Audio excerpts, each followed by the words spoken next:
Wow, ang sarap naman ng pizza tsaka ng carbonara. Hala, oo nga. Order tayo, KKB? Anong KKB? Siyempre, ililibre mo ako. O, tanda mo ng mga panahon na wala kang baon sa school. Nililibre kita sa kantin, di ba? Dahil sa akin, nabusog ka, hindi ka nagbukang kawawa, so dapat lang na ililibre mo ako ngayon.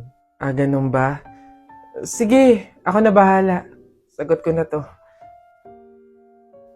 Hello, Beb? Uy, Beb, kamusta? Napatawag ka? Hihiram sana ako sa'yo ngayon ng 5K. May mga parcel kasi ako ngayon na darating eh. Hala, sorry babe. Wala din kasi ako ngayon eh. Kakabayad ko lang din sa mga bills. Wow ha, pagdating sa akin, wala. Eh ako nga noon eh, di ba pinapahiram kita? Tanda mo nung na-hospital ka, yung nagpa-check up ka. Kung hindi dahil sa akin, baka lumala na yung sakit mo. Eme! May last money pa naman ako dito. Sige, pahiram ko na lang muna sa'yo. Ayan! Ganyan dapat! Grabe, ang ganda ng movie, no? Oo nga eh. Thank you sa pag-invite mo sa akin sa bahay niyo para mag-sleepover, ah.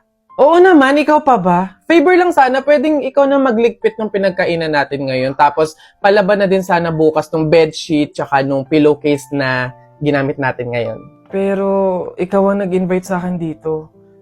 Bisita mo ko. Bakit ako? Ay, nagreklamo pa siya.